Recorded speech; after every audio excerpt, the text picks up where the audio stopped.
ও বৌদি, বলছিলাম যে কুটুম মানুষ বাড়িতে এসছেন, দুপুরবেলা ভাত না খাইয়ে ছাড়বো বলো আমরা?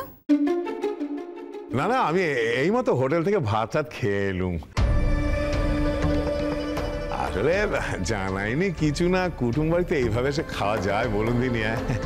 আর তাছাড়া মেয়ের ঘরের নাতি নাতনি না দেখে খায় কি করে বলুন দিনি ভাত?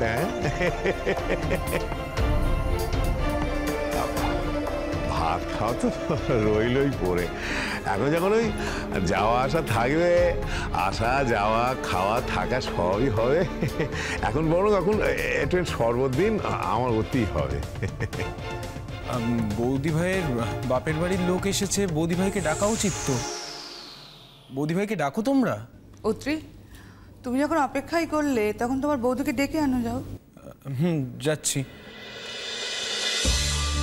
আরে বগন, তখন থেকে আমাদের কথার মাঝখানে হাঁ করে দাঁড়িয়ে থাকে, যা না গিয়ে শরবতটা বানিয়ে নিয়ে আয়। যাচ্ছি। আর দয়া করে ফ্রিজ থেকে কটা মিষ্টিও নিয়ে এসো। আচ্ছা ছোট মামি। কি হলো? আপনাকে বললাম না চিঠিটা আমাকে দিতে। দেখো, আমার যে কথা খেলাপ হয়ে যাবে। আমি যে বিশুদাকে কথা দিয়েছি যে দুজন ছাড়া এই চিঠি কাউকে দেখাবো নি। কি এমন চিঠি বলুন তো, যে আপনি বাড়ির কর্তাকে দেখাতে পারবেন না? আপনার বিশুদাই বা কেমন মানুষ? না মানে বাড়ির বউকে চিঠি লিখেছেন, আবার সেটা সবাইকে দেখাতে বারণও করেছেন।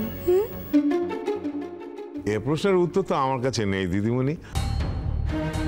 উনি আমাকে যে কাজখানা করতে বলেছেন, আমি সে কাজটা করেছি মাত্র, বাস। না না, এ তো ভালো কথা নয়।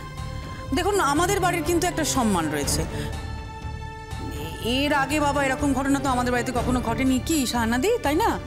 একজন অপরিচিত লোক যাকে দাদা চিনতেই পারছেন না, তা তিনি বাড়ির বউ না, মানে যতই হোক মানে ডিভোর্সি বউ হলেও এখনো তো এখানেই রয়েছে না, কি রে বাবা? তো তার নামে একটা চিঠি পাঠাবেন, অথচ দাদা এ ব্যাপারে কিছু জানতে পারবেন না। তো এটা ঠিক আমার ভালো লাগছে না শ্যামশঙ্কর বাবু। আমি একটা জিনিস বুঝতে পারছি না, আপনি বিষয়টাকে অযথা জটিল করছেন কেন? আপনি তো বলছেন যে যিনি চিঠি পাঠিয়েছেন তিনি বড় বৌদির গ্রামের মানুষ। হয়তো উনি বড় বৌদিকে কোনো খবর পাঠিয়েছেন চিঠির মাধ্যমে, বা হয়তো স্রেফ কুশল মঙ্গল জানতে চিঠি লিখেছেন। আর কাকনও তো এই গ্রামেরই মেয়ে, তাই হয়তো উনি বলে দিয়েছেন যে বড় বৌদি বাড়িতে না থাকলে কাকনের হাতে চিঠিটা দিতে।